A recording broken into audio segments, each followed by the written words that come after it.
Fala galera, tudo beleza? Mais um videozinho começando aqui no canal. E hoje galera, nós vamos falar sobre 5 upgrades que nós podemos fazer em nossa mountain bike. Bora lá!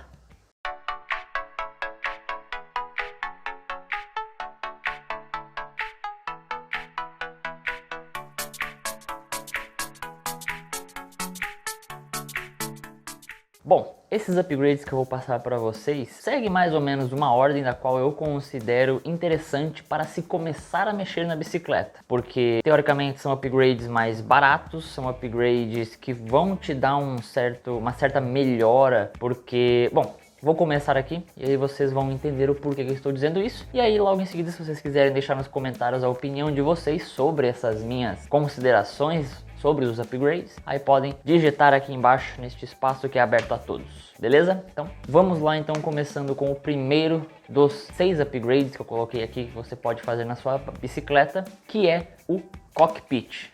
O cockpit, nele eu integrei 3 itens, que seria o avanço, a mesa, né, como comumente o pessoal conhece, o guidão e os punhos. Normalmente quando você compra uma bicicleta, ele já vem com tudo isso, então você não tem, digamos, direito de escolha naquele momento. Claro que você pode conversar com o vendedor e já trocar essas peças, porém também você vai pagar a parte, então de qualquer forma vai ser um upgrade pago por você. Por que eu considero este um upgrade muito importante para ser feito logo de início? Porque ele trabalha muito com a sua postura em cima da bicicleta. Eu vejo muita gente pedalando na rua, não digo quem pedala mesmo, ciclista, mas eu digo pessoas que utilizam a bike como meio de transporte para ir para o trabalho, mercado e afins, em posições muito jogadas lá na frente, pedalando com o quadril muito para trás, então acaba gerando desconforto, acaba fazendo com que aquele momento, aquele pedal que você for fazer, por mais curto que ele seja e o repetitivo, te traga malefícios ao longo do tempo e conforme você for repetindo aquele movimento naquela postura. Então um avanço de guidão mais curto pode ser ideal, um mais longo às vezes pode ser melhor. Um guidão, normalmente os guidões que vêm nas bicicletas, se eu não estou enganado, nas bicicletas de entrada obviamente, são guidões que tem uma largura, vamos dizer assim, um comprimento de 680 milímetros nessa média, 680 a 700 milímetros, ou seja, 68 centímetros ou 70 centímetros. Hoje as bikes mais competitivas, para se você estar pensando em ir para este lado, já estão trabalhando com um guidão de 740 até mesmo 780 milímetros, porque isso vai te dar mais dirigibilidade, você vai ter mais controle sobre a roda dianteira da bicicleta com um ângulo maior de trabalho. Antigamente, quando o mountain bike começou, você tinha muitos guidões bem curtinhos, porque ele veio da bike de estrada, então a gente tinha muito parâmetro de geometria, parâmetro de componentes das bikes de estrada. Não é à toa que se utilizava muito os bar-ends nas bicicletas, que é justamente para te manter na posição semelhante à de uma bike de estrada, que é a pegada com a palma da mão neutra. Conforme o tempo foi se passando, isso foi mudando e foi vendo que no mountain bike não se utiliza da mesma geometria das bikes de estrada. Então foi se trabalhando ao longo dos tempos e hoje em dia foi se chegando num consenso das bikes Aro 29 de que os guidões mais largos são mais ideais para você ter mais controle da roda dianteira da sua bicicleta. O avanço vai ter esse mesmo efeito. O avanço, quanto mais curto, mais em cima do eixo da roda ele vai estar, então mais controle, mais agilidade, vamos dizer assim, você vai ter sobre a roda dianteira. E quando você tem um avanço muito longo, a tendência é que você trabalhe em um eixo extra na bicicleta, dando menos controle sobre essa roda. Claro que, para quem não tem muito conhecimento, até mesmo para mim, 10 milímetros, 20 milímetros não causa tanta diferença assim, mas tem uma diferença técnica, uma diferença que muitos profissionais sentem na prática também. Além disso, também vai trabalhar com a sua postura em cima da bicicleta. Como eu disse, um avanço muito mais para frente, muito mais comprido, vai te jogar o tronco mais para frente.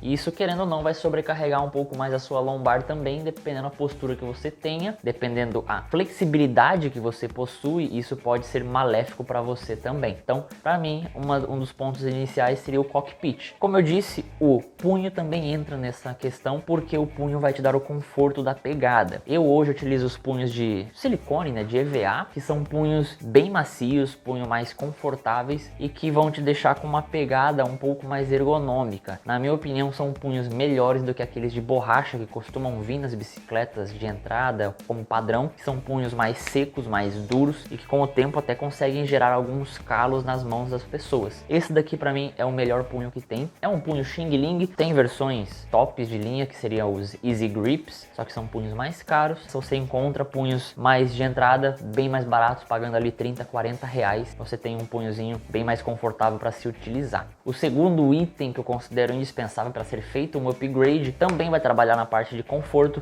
que seria o selim da sua bicicleta, ou o banco, como a maioria chama. Muito se tem em mente de que um banco mais confortável é aqueles bancos mais grosso, aqueles bancos com mais estofado, que vai te dar mais conforto, parece um sofá, aquele negócio tão macio que é. Porém, contudo, todavia, entretanto, já não se tem mais tanto essa concepção em estudos, porque o que vai definir mesmo o teu conforto ao andar de bicicleta é justamente o seu biotipo, porque tem a ver com o seu quadril. Então nós temos um método que a gente utiliza para poder fazer todas essas medidas, que é o Bike Fit, que vai tirar, neste caso do selim, a medida dos seus isquios. Os isquios são dois ossinhos que nós temos no nosso quadril, que são os ossos que apoiam quando a gente senta, tanto num sofá, tanto numa cadeira. São aqueles ossinhos que, se a pessoa é mais magrinha e fica muito tempo sentada, ela sente doer um pouquinho.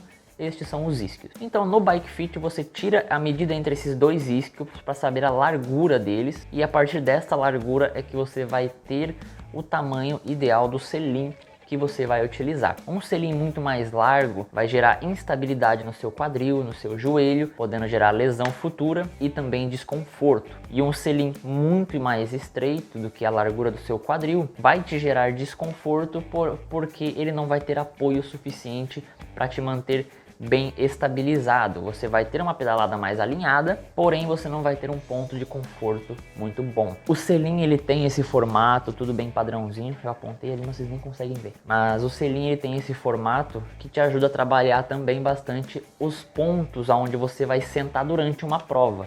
Claro que o ponto mais largo é o ponto mais confortável, que é justamente o ponto onde você se baseia para a largura dos seus isquios. Quando ele vai se estreitando, você vai adquirindo uma postura um pouco mais considerada de contrarrelógio, vamos dizer assim. Você senta mais na ponta do selim para conseguir fazer mais força para trás, que é o famoso coice que nós chamamos. Isso vai gerar mais força, mais tração na roda e consecutivamente mais velocidade. Porém, se o teu selim já é fino, já é mais estreito do que o necessário, você vai automaticamente em qualquer pedal estar numa posição mais extrema.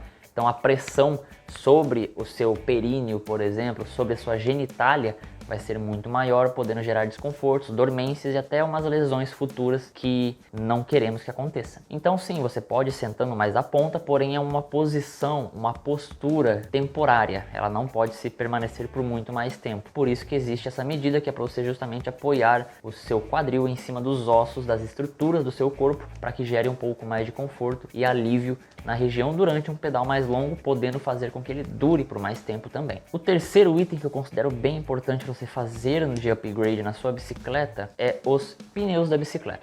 Não é um dos primeiros, porque a bike ela sai com um pneuzinho relativamente bacana para você utilizar na cidade e alguns pedais um pouco mais interior, né, estradões e tal. Porém, o pneu é um bom upgrade para se fazer, porque você vai conseguir aliviar peso rotativo da sua bicicleta. E a partir deste item aqui para os próximos, vou falar bastante do peso rotativo. Pneus melhores, consecutivamente são mais caros, porém te trazem alguns benefícios, que seriam materiais mais resistentes, compostos mais leves e também um menor arrasto, de acordo com o pneu que você escolher, obviamente, com o chão. Como vocês podem ver na frente, eu tenho um pneu com mais cravos, que eu justamente escolhi ele por ter mais cravos, para me dar mais controle sobre a bicicleta em certos terrenos.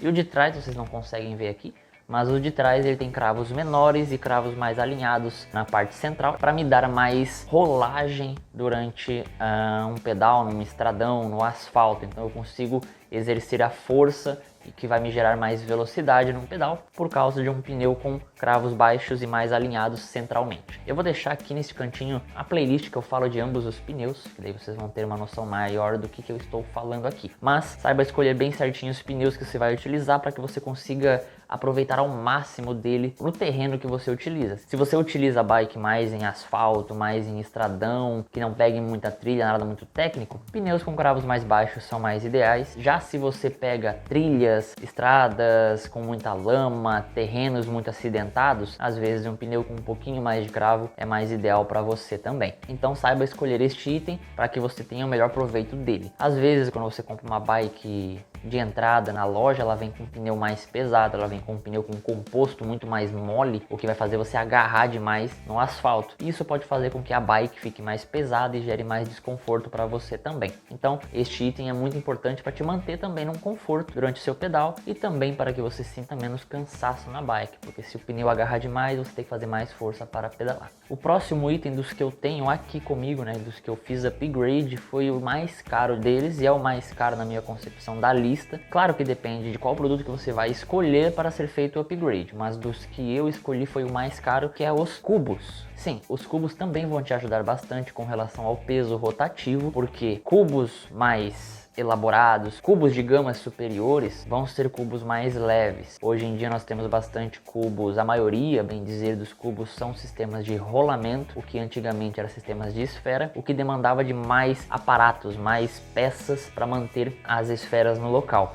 Antigamente os cubos eram apertados com porcas, então também eram peças mais pesadas. Hoje em dia os cubos estão sendo feitos de materiais como alumínio, materiais mais nobres e mais leves, o que faz com que alivie bastante o peso dessa peça também. Além do mais, o cubo por si só, por ser de rolamento, já demanda menos manutenção do que um cubo de esferas devido à vedação que é dado nestes materiais. Eu vou deixar aqui também no cardzinho o link do qual eu falei destes cubos que eu comprei e te dando dicas também de como escolher cubos, porque ele, querendo ou não, tem bastante macetezinho, bastante coisa ali que pode vir a confundir a cabeça de você. Então aqui em cima vai ter uma playlist onde eu vou falar bastante sobre os cubos, o que vai ajudar vocês a escolher a configuração certa de cubo para sua bicicleta. Na verdade, o cubo em si, ele não precisa ser tão leve. Por quê? Ele vai te auxiliar, claro, quanto mais leve a roda, melhor, porém o peso rotativo tem que ficar mais leve nas extremidades. Vou dar um exemplo para vocês. Como eu trabalho em academia, o exemplo vai ser o seguinte: uma elevação lateral, que é este movimento aqui, certo? Estou fazendo com o meu braço estendido e subindo o peso. Se eu colocar um halter de 10 kg em cima dos meus ombros, eu vou continuar fazendo esse movimento sem resistência nenhuma, certo? Então imaginem que aqui é onde está o cubo. Então eu estou movimentando e ali é a roda, lá na ponta é a roda girando. Show? Beleza. Agora se eu transfiro este peso de 10 kg daqui para a minha mão, aí sim eu começo a exercer uma força considerável para trazer este peso para cima. É a mesma coisa que acontece com a bike. Então quanto mais na extremidade tiver o peso maior, mais força você vai ter que fazer para manter aquele peso rotacional girando. E é aí que entra o último upgrade deste vídeo, que é as rodas. Isso mesmo. Então, como eu disse antes, quanto mais na extremidade tiver o peso maior, mais força você vai ter que empregar para manter a roda girando, para manter a bike em movimento. Então, se você consegue rodas mais leves, então com isso, na teoria, você consegue, de certa forma, manter a mesma velocidade que você conseguia antes, fazendo menos força, porque você vai ter que exercer menos força para manter a bike em movimento, o que isso vai auxiliar bastante para que você se permaneça num pelotão, para que você consiga buscar uma fuga, para que você consiga ter mais conforto durante um pedal com seus amigos também. Bom, estes foram os upgrades do vídeo de hoje. Percebam que eu não falei sobre freios, que eu não falei sobre suspensão, que eu não falei sobre grupos de velocidade. Por quê? Vou deixar para um outro vídeo, farei também sobre eles.